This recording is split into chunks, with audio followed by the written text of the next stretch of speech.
Hey everybody, it's Ripley again. We're in chapter 4 now. We're going to do a little probability. Now you may say, Ripley, why are we doing probability?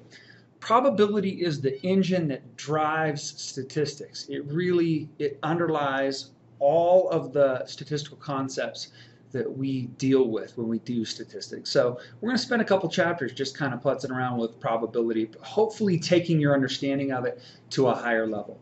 This textbook may use different definitions, they may use different terminology, but I'm relatively certain that all of you have seen the basics of probability. So I'm going to blow through some of the basics pretty quickly.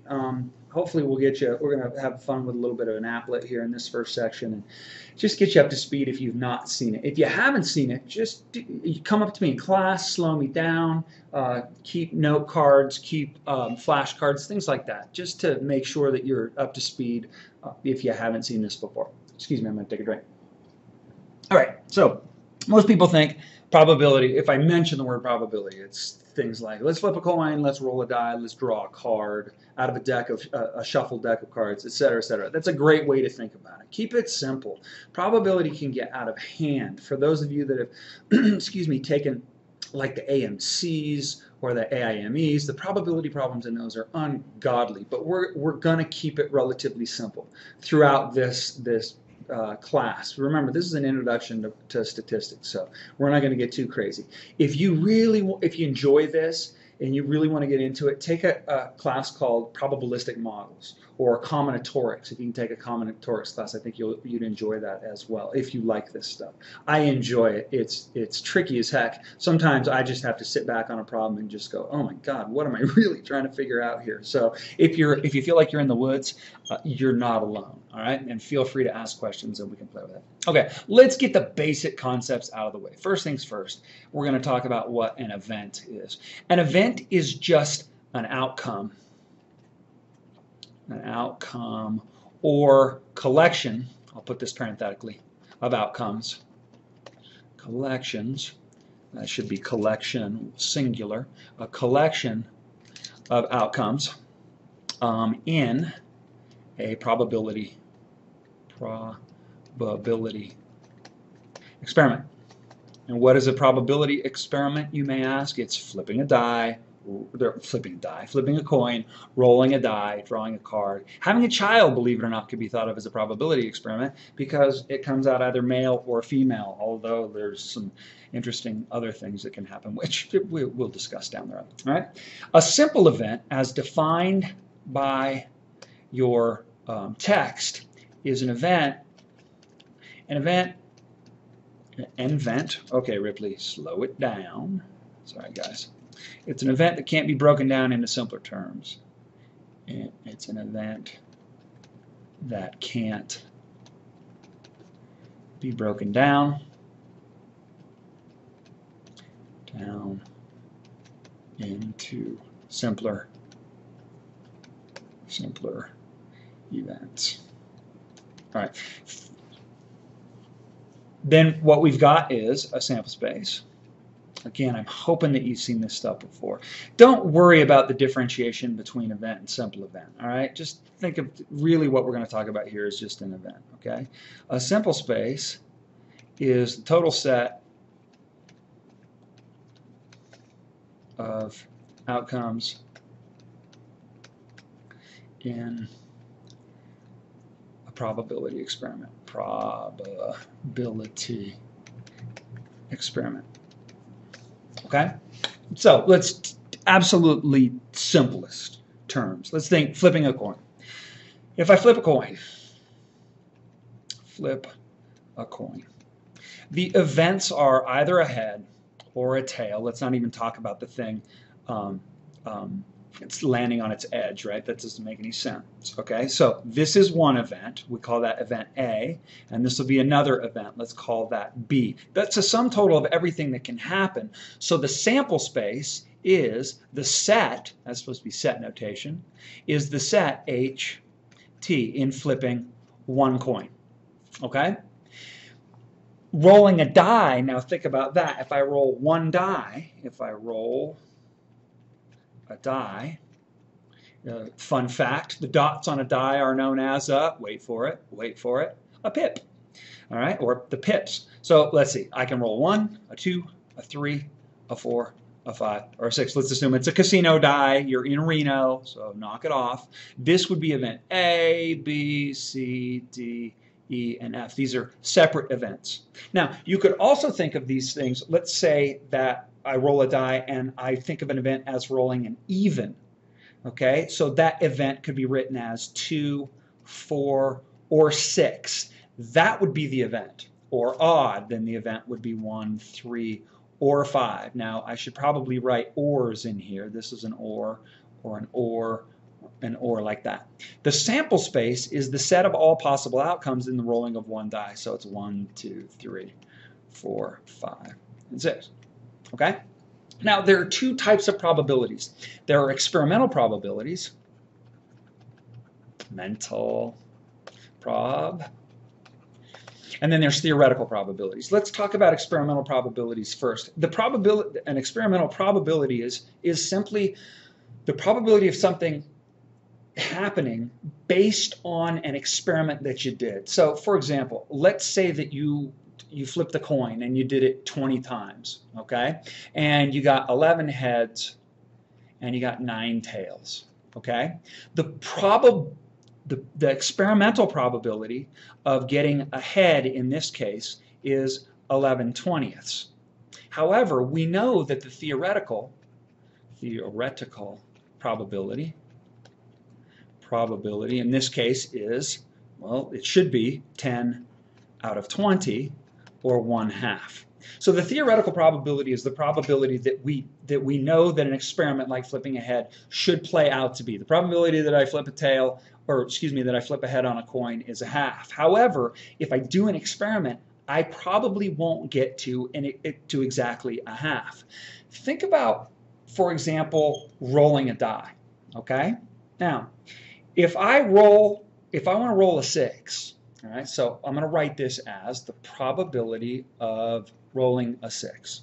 Hopefully we all realize that there are 6 sides to a die, assuming that it's fair and not loaded, etc., etc. There's one way to roll a 6, and there's a total of 6 outcomes that we can have. All right. However, if I roll the die 6 times, I might not get any 6s. So, in other words, the experimental probability for that experiment is 0 out of 6. I didn't get any 6s. Okay? So the way that we figure out theoretical probability is very simple. The probability of an event, I could write this as E, I can write it as A, I don't really care. It's the number of ways a thing or an outcome can happen divided by the total number of possible sorry guys, outcomes. Again, it's hard to write down by your belly button and not see what you're writing. All right, this is the theoretical probability. Experimental probability is easy. We just do it through observation. We look. Okay? Now, you may be saying, Ripley, wait a sec, how is that possible? How can we say that an experimental probability of an event is 0 if I roll a die 6 times and I don't get any 6s? By the way, rolling a die 6 times is exactly the same thing as rolling 6 die once. And for those of you that have played Yahtzee before, I think that's 5 dice rather than 6. Dice, excuse me, rather than 6. You know that that happens all the time. Well, there's something called the law of large numbers. The law of large numbers. And this is super key. This is so key you have no idea in statistics. The law of large numbers, without the law of large numbers, statistics really wouldn't make any sense. And what this really says is that as the number of times we repeat an experiment, in this case rolling a die, an experiment,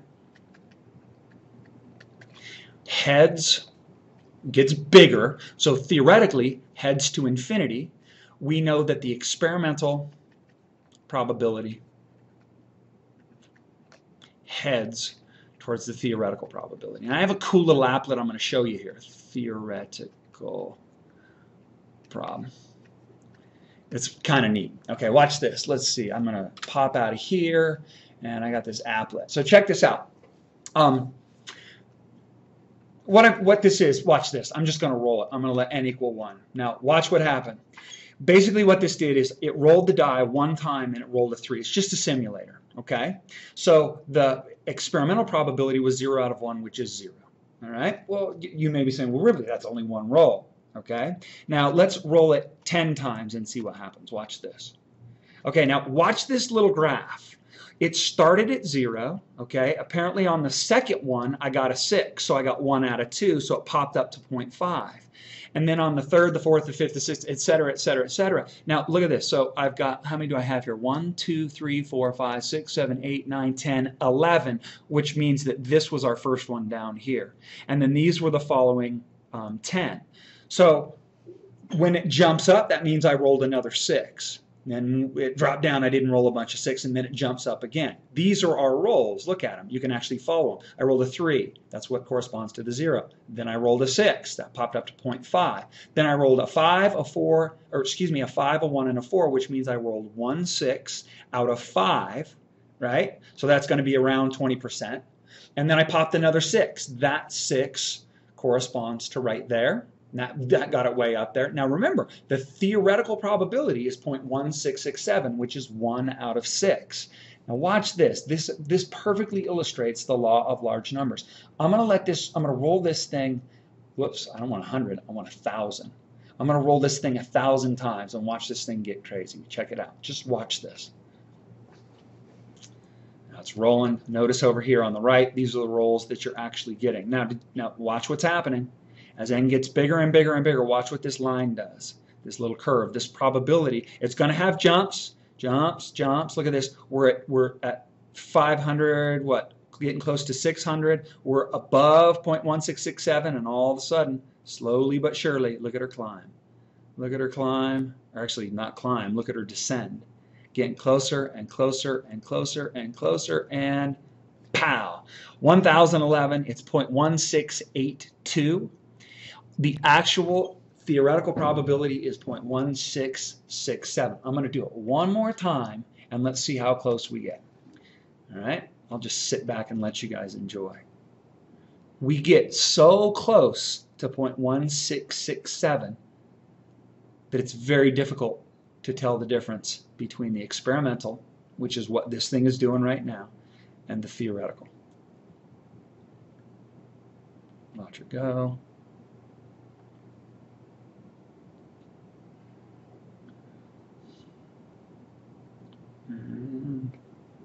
Watch her go.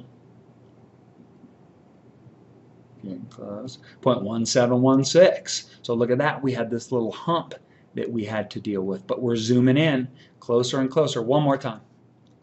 Don't be bored. I promise. This will pay off.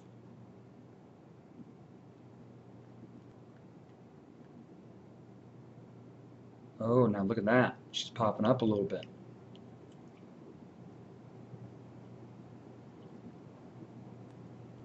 Be interesting to see what random number generator they create. And we go. Look at this. And I love this. Getting close. Disco. 0.1667, 0.1674. That is the law of large numbers in full effect. Cool. I hope you enjoyed that. That was cool.